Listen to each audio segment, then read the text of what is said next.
Welcome to podcast episode 10. This is Hard City Raindrops. My name is Will, and let's get started.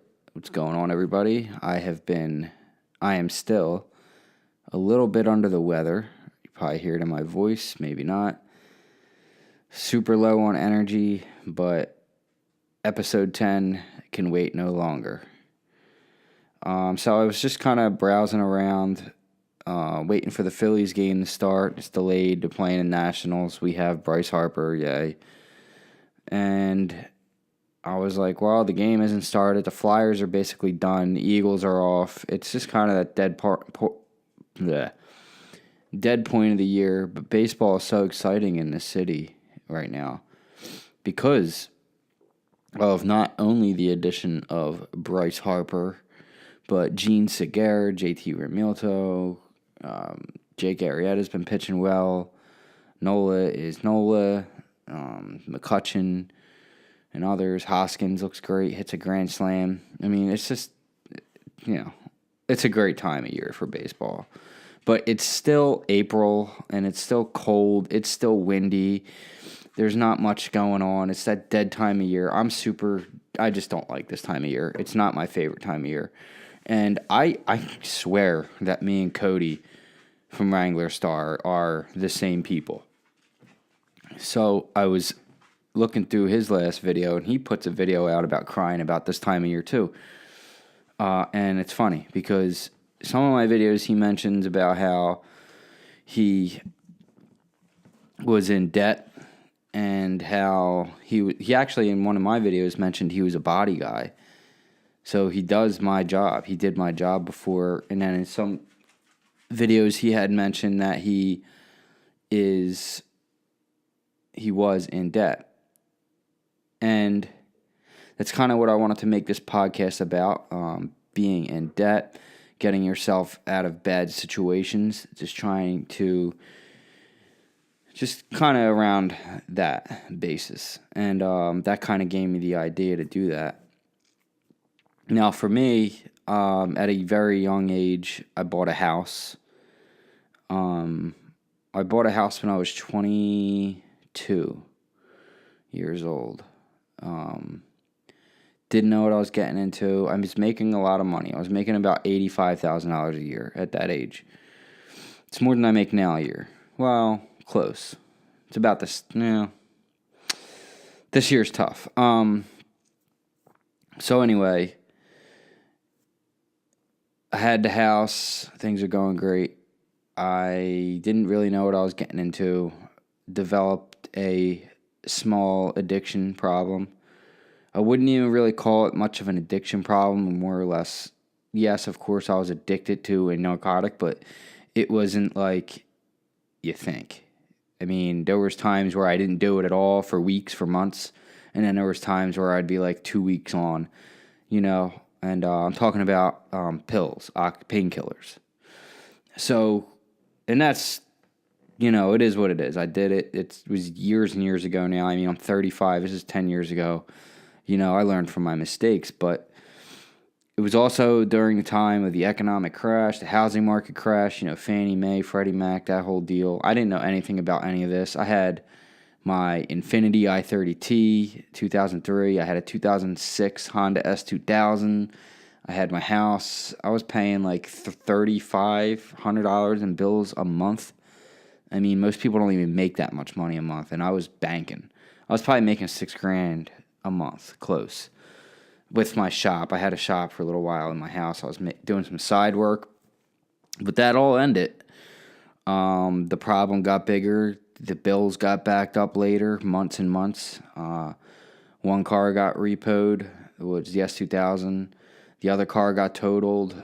My mortgage was about 5 months late. They were trying to let me work out deals. I did. Then I had to pay a girlfriend back for helping me and ended up paying her back. And then I still didn't pay, and it got worse. And then I ultimately ended up having to file for bankruptcy. So I hear a lot of people talk about bankruptcy when they're, in debt. And I said, well, how much are you in debt? Because I know a little thing or two about this. And they tell me, oh, $20,000. And I'm like, are you kidding me? $20,000? That's your debt. Like, that's nothing. You do not file bankruptcy for 20 grand in debt. I was $225,000 in debt. You know? Yeah, that includes the house, but still. That's a lot of money, you know? I ended up losing the house, everything, by the time I was 27, 28. And I just, I filed for bankruptcy. I don't remember if it was a Chapter 11 or Chapter 13. I did it twice. So the first time I did it was just to stop the foreclosure. Because once you go into a bankruptcy, your foreclosure stops. It stops the sheriff's sale. It's a loophole. Gives you time to figure it out. Gives you time to make payments, whatever. But the second time I actually had to go through. So I think the first time was a 7 or 11. I can't remember. I gotta have to do some research. But anyway, my whole point about all this is, when I saw Cody's video about how he got out of debt, and it was the same kind of attack you do with everything. You just take little pieces, and that's really the story of how you accomplish goals. And it's how, and way before I was even planning on doing this video, it was how it's how I made that one video about side hustle. The side hustle video is basically, if you want to accomplish your goals, you make small strides at it, so, I want 10,000 subscribers by 2022. This is just me talking in hypothetical here, but 2021 is a ways away. I'm going to hit 10,000 before that, of course. So, but let's just make it more realistic. I want another 100 subscribers by, summer, first day of summer. And that's a realistic thing that could happen. It's going to happen. I know it's going to happen because I'm probably going to get 100 in a week. And that's not to be bragging or anything. I've just been getting a lot of subscribers lately. Very thankful for it. Thank you, everyone. But what I'm trying to say is, when I get to that, it's like you accomplish something. It's like, okay, wow, that feels good. Now I can make another goal. So if I was to say, I want another 1,000 by summer and only get 500 or 400 or 800, then the goal is kind of like, it's like, well, fuck, it discourages you. You didn't get it. So with bill paying in debt, it's kind of the same deal. So you go after those small chunks. Go after the small debt. Go after the phone company you haven't paid. That's $700. Knock that out. Bang. Wow. Okay, there's one thing going. Go after the next. Maybe it's another cable bill. I know for me, I had Comcast, I had Verizon, I had this, I had that, I had all kinds of freaking bills that I accumulated after my bankruptcy. I accumulated more debt after I was cleared to zero. Go figure. I was just, not good with money. I made a lot of money, and I wasn't good with it. Now I'm better. I'm not great. I have things that are going on even now that are just like crazy. It's just a little bit out of my hands, though, but also no excuses. But I'm not ready to tell this story right now because it's in sort of a lawsuit type of deal. So I can't really talk about it, but believe me, you'll hear about it when it's done.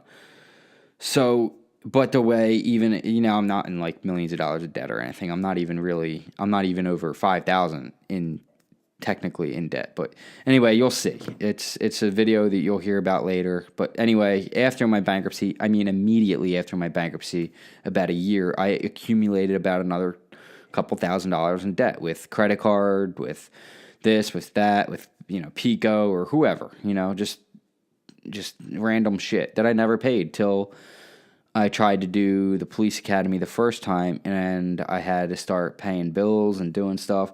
And I just decided to knock things out one by one. Because when you're a cop, when you go to be a cop, you cannot have any debt. You can't have any bad credit. You can't have, $100,000 worth of bills just sitting around not paid. You have to show that you're paying things because, people can get sticky fingers and ideas. They see money, around money. You can, they don't want that. They just want clean thinking people, not stressed, all that stuff. So I started to, because I knew it was going to be a while before I got in and training and everything. So I just decided, okay, I'm going to just bang out little things at a time. And then here I find out that Wrangler star Cody did the same exact thing, and it works. That is what works.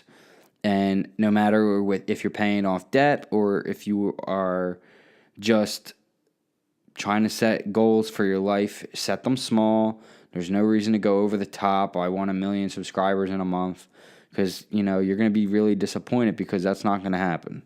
You're not going to get 1 million subscribers in a month unless you're PewDiePie. All right, he's got 90 million or something. So it's one of those things where it just works. That's what works. It worked for me.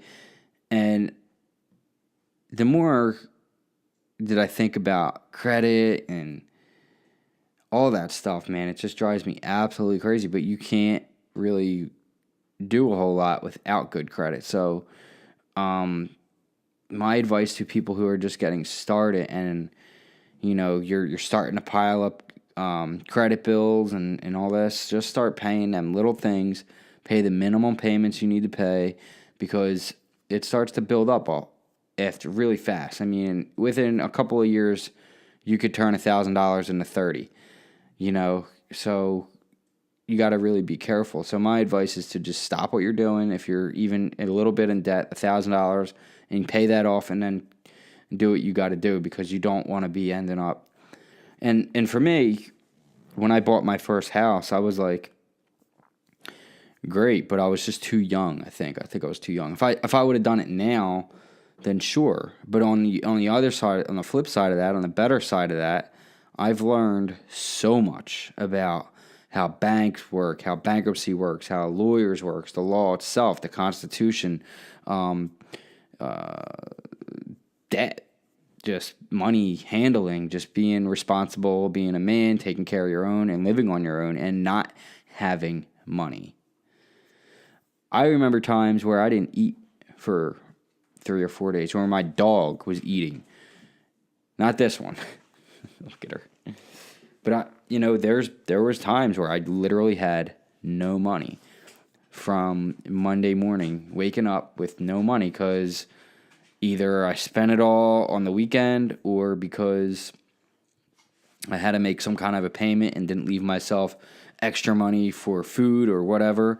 There was times when I had no money and no food in my house for a week. And I would refuse to borrow money or ask for anybody for help. I just didn't do it. Nobody really knows about this. This is really the first time I talked about a lot of this stuff. I just kind of figured it out, Something always would, I would either sell something, like if I had something of value, like maybe a PlayStation or an Xbox or just anything of value, knives and stuff like that. You may think that stuff is valuable, but you can't pawn it for money. No pawn shops take knives. You have to sell that stuff. It takes time. When you need quick cash, you're really just selling things that you don't want to for money that you're losing. So it sucks, but sometimes you got to do what you got to do to survive. And I remember times where I was like my only computer, and I would sell it. And I remember times where I had jewelry that was worth some money, and I would sell it and then plan on coming back to get and pay the cash because I got a loan, and then never pay it. So there were times where in my life were really dark times where I didn't really know what was going on, and I was never really scared because I always had one thing going for me, one thing. And that was I had a job. I worked every single day, and I never, ever missed a day of work. Never. So I always got paid at the end of the week. I don't think I've missed a paycheck in 15 years.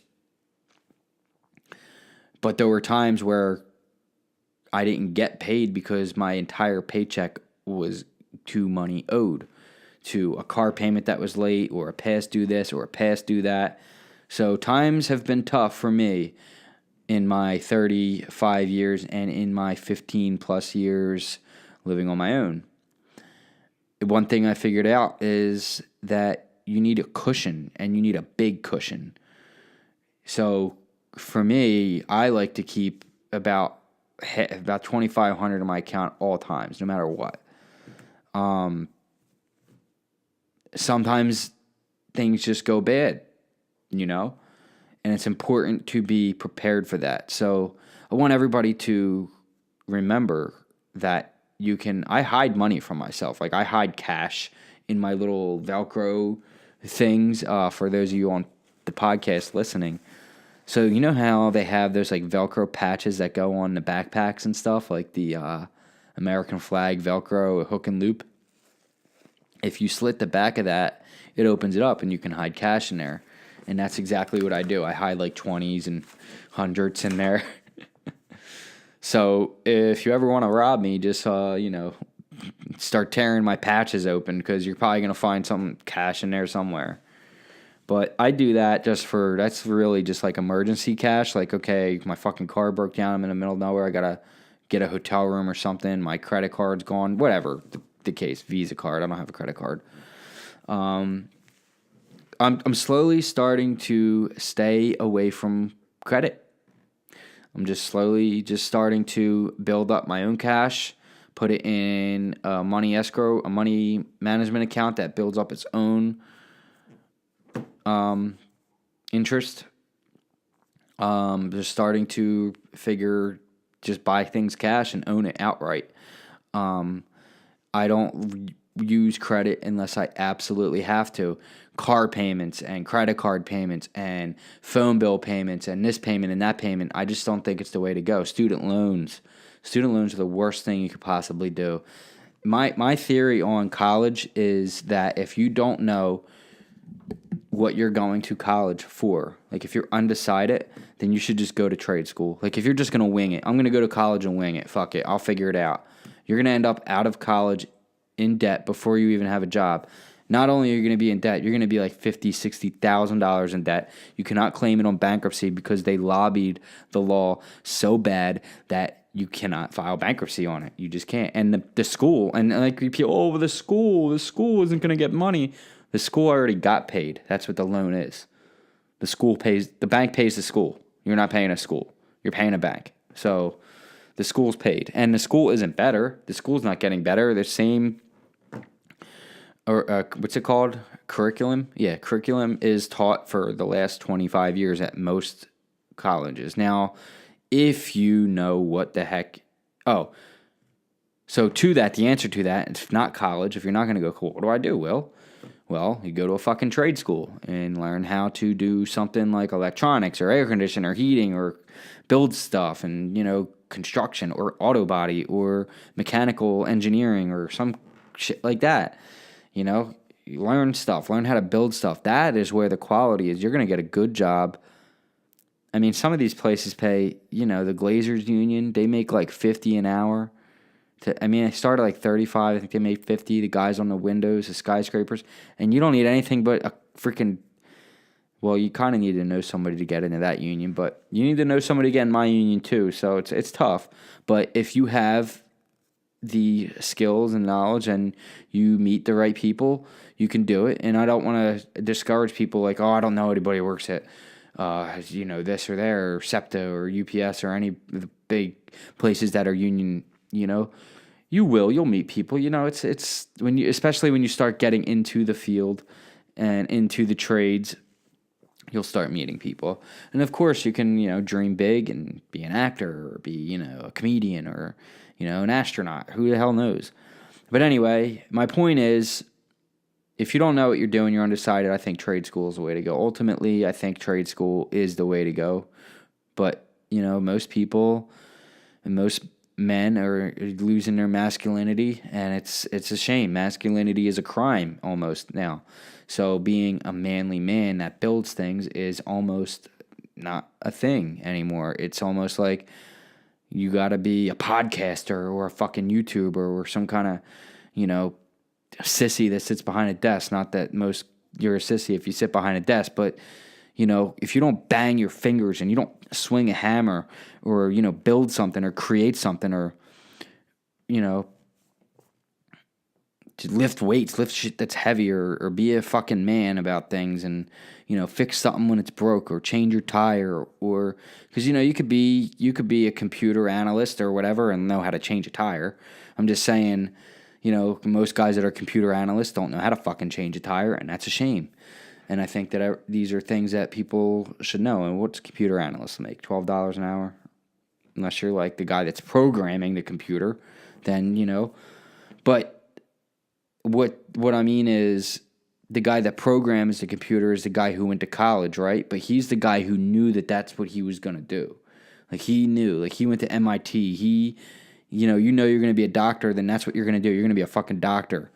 If your heart is set on something and the only way to get there is through college, then yes, do it.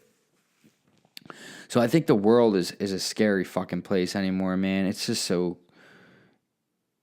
I don't want to say it's like scary, like, oh, fucking, we're all going to die. But it's like, what is money? What are we working for? Why we work to live?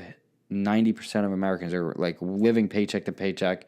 I don't know if it's 90%. I might have got that wrong. But a lot of people are just paycheck to paycheck struggling. And, it's you got to really kind of figure it out and trial and error, especially if you're on your own. And you see all these people who are doing great, but are they really? You got to understand, like, I'm on here and I'm telling you that life is not that great right now. Life is kicking me down at every angle right now. It really is. And I'm not going to sit here and tell you guys fucking like my life is fucking fantastic all the time, because it's not. There's things right now that I can't talk about that when it's over you will eventually hear, because I'm going to get out of it and I'm going to tell you how I got out of it. But right now I can't talk about it because of the context of it, And there's other things too that are just kicking me down as well that I also don't want to mention right now, and I might later, but there's just so many things in life. Life can happen just so quickly, and you see a lot of YouTubers, and Jake Pauls and the maybe Philip DeFrancos of the world, or Aaron Marinos, or some of these other guys and that are bigger YouTubers, maybe Casey Neistat or even Cody. But Cody's a guy from Wrangler Star who, if he's feeling some type of way and he's feeling down or sad or something bothering him, he's going to tell you on YouTube, and I can really respect that a lot, because life is not all about, it's not always going to be great. It's definitely not for me right now. And I don't want to sound like too traumatic, like I need any kind of help or anything. I'm good. Things are going to just... What it is it's just a challenge. It's just a challenge that's been put in front of me, and I'm going to figure it out. And it's not setting back anything as far as the Hard City goes, the YouTube channel. If you've noticed, I've taken a little bit of break from social media and YouTube and the podcast, but that's completely unrelated. I was doing that anyway. I just needed a break because I was trying to figure it out, really. I'm just trying to figure things out as well. So those are things I never did before, which ended up making me in worse condition. Like, I was just trying to force things. I just kind of wanted to take a step back and figure out what direction I'm headed with the podcast. What direction am I going with YouTube? What do I need to edit every single video for 2 hours? Excuse me, my phone. So, that's funny.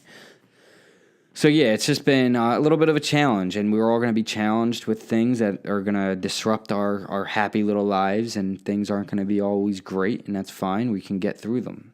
Most of us do. Some people end up just saying fuck it and making it worse, and some people take that challenge, embrace it like I will, embrace it and make it into something, create something out of it. Make it better. Maybe it's a sign. Maybe it's you got to look at everything with positivity. And most people will, not to be like most people. So if you want to be a high achiever, you're going to hang around high achievers, and that's really all there is to it. Like, so most people who aren't high achievers are going to drag you down when you have stuff you want to do. Like, you have goals, you have visions, you have dreams, you have hope that there are things that are better. And when you're around people who don't have them kind of aspirations and they're just kind of like going through the motions, those are the kind of people that are going to drag you down, and those are the kind of people you need to avoid. So, hang out with high achievers and people who, always constantly bring you down. And the more you don't avoid those type of people, the more it's going to happen to you. Whatever you tolerate, you invite more of in your life. So always remember that. That's a big, big quote that I always loved. If you tolerate being treated like a shit by women, if you tolerate being put down by your friends, you let them say that to you, or do you walk away and say, fuck this, and I'm going to show these people that I'm going to do what I'm going to do regardless of what anybody thinks. And when you do that, you invite a positive force into your life that helps you catapult past all of that. But if you say, you're right, I'm not cut out for this YouTube. How many people told me that this is stupid? The podcast is stupid. YouTube is stupid. You can't, I talk to this about to my friends, and they're fucking looking at me like this shit's a waste of fucking time. They don't, like, I'm talking to them about how many subscribers I got. Yeah, I got 2,000 subscribers now, or 1,000, or whatever it is, and they're not even looking at me. They're just looking at it like it's dumb, or it doesn't make sense to them. Like, why would you want to do that? It's never going to work out. People like you don't go anywhere. And those are the type of people I avoid, frankly. I just don't invite them into my life, and I don't tolerate that kind of bullshit. And because I don't, it's why my channel continues to be successful. Why I continue to ignore that, because I don't put up with it. And the same thing with women that bring you down, and women that, are going to talk to you, down to you. I don't put up with that kind of shit. If you're going to talk down to me or ignore me when I'm trying to take you out to dinner or something, let's just say that for this one chick, I was trying to go out a lot, and then she got mad, I guess, because she seen a picture of another girl, or who knows why she got mad, but she was probably pissed off because I was dating another girl, or went out with another girl. I didn't even date her, I just went out. I'm single, I can do that. She got pissed off. I was trying to talk to her still, and she was one word of me or ignoring me. So I just, I don't tolerate that. So if you're going to treat me like that, there's no reason to treat me like that. So when I've been nothing but nice, so I just walk, and I just walk away. I don't tolerate anything that I don't feel is 100% authentic and real and honest and loyal and all those things. And I try to now. I really tend to look at women now. I tend to look at their fathers. Like, do they have a good relationship with their fathers? Because a lot of women that don't have a man figure relationship growing up, generally hate men. Men are evil. Men are this. Men are that. And that's not really healthy. You don't want to be in that kind of relationship with a girl. So women that are loving, they have a loving father that, shows masculinity and what it's like to love a man. And, those are the type of women you want to be around, because they know that, not all men are pieces of shit. Yeah, and you'll have a baby together, and you'll take care of it and all that stuff. Or, is it going to be some chick that you knock up, and she's going to be causing drama because her family's drama and didn't have a loving father, and everything's drama, and, nobody's loyal, and, always trying to get one up on each other. Those are the type of relationships you need to stay away from. Those are the type of people you need to stay away from. So, and all of this has to do with just being healthy in general, being a man and being honest. Maybe if it's brutally honest, maybe, this is healthy for me to be up here talking about my life as realistic as I can put it to you guys, because most of you can relate to it. Now, I'm not broke. I have money. I'm not broke. But there are some things right now that just aren't great. So it is what it is, and I'll get through that. That's fine. But and I'm just not. This is no way, shape, or form a help, reach, outcry. This is just me relating to my subscribers, because I know a lot of us are going through a lot of tough times. A lot of us, whether it's somebody's passing away, whether it's, mortgages foreclosing, bankruptcies, whatever you have going on, lawsuits, whatever it is, So I'm not getting sued, by the way. Just to be clear, it's kind of the other way around. So anyway, I gave up too many hints already. So we'll get to this story another time more. I just wanted to kind of make a podcast, a number 10, and just kind of be real with you guys for a minute and just, I don't know, kind of feel out where we're going to go as far as this. And I like just kind of doing these kind of podcasts because it reminds me and everybody that people are human and people make mistakes, and it reminds everybody that we all are in the same fight together.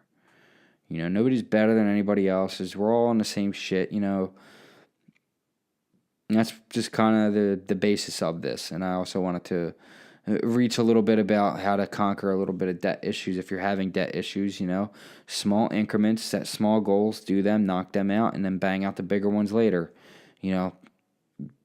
Avoid bankruptcy at all costs. Most people, you don't need bankruptcy. Bankruptcy is not the way. Now, if I could do it all over, it's tough because it's just different now than it was 7 years ago, okay? So, I don't know. I don't know that I would have been able to. I was just too far in debt. I might have been able to keep the house or something. The house wasn't really a lot to look at. It was just a small little bungalow, had a nice garage, big property, but it was, I don't know, guys. It's just kind of like one of those things where, coulda, woulda, shoulda. You know what I mean? I guess. So, now, the important thing is that I'm healthy. I'm kind of sick now, but usually I am pretty healthy. I feel good about myself. I have a lot of things going in the right direction, and I have just a little bit of a challenge these next few months, possibly longer, possibly shorter. I don't know. And we'll get through that, and I will do what I can to explain that to you when it's over. Also, I'm going to try to do a podcast more every week. I know you guys have been dying to hear more podcasts. That is why I put out 9 very quick episodes. Not very quick. I took my time and did them, but I put out 9 just so you guys could have something you could listen to. And did you notice I don't have my headphones on? I don't need them. I honestly don't need the headphones. I can hear myself fine. I'm looking at my computer, the voice. I can see everything's good. I just look like a goofball goober with the headphones on. I think when I'm doing an interview, I'll put them on, but I don't really need them. So I have this cool beard comb, if you guys can see this on YouTube. It's pretty neat. Little folding beard comb. Saddlewood. It smells like saddlewood. It smells like grandma's sock drawer. That's weird. So, I think that's going to do it for podcast episode 10. I'm going to watch some baseball, hang out with the dog, chill out, and go to sleep, catch some Z's because I'm exhausted, I'm tired, I have no energy, I feel like crap. I really wanted to talk to you guys about all this, and I think the next episode is going to be more based on like being like a man. I do want to do some like science fiction podcast episodes too. So maybe in the YouTube comments or the iTunes comments and Spotify. I'm on Spotify as well, if you didn't know. So you got this podcast on iTunes, Spotify, and YouTube. So, and Podbean. If you want to listen on Podbean, you can do that as well for Android users. So yeah, there's 4 different platforms you can hear my podcast on. It's awesome. I never thought it would come to this, honestly. So anyway, I think I want to do some science fiction stuff too. I don't want to separate anything. I don't want to do different pages and YouTube pages or anything. I just want to keep everything here. But either way, that's what's going on. So I will catch you guys in the next one. Remember, please like, share, subscribe. Give me a thumbs up. Really appreciate that. I am so tired. Yeah. So, and remember, iTunes, Podbean, Spotify, YouTube. Check me out. Hard City Raindrops. My name is Will, and I'll catch you guys in episode 11. Have a great week. See you guys. Peace. Peace.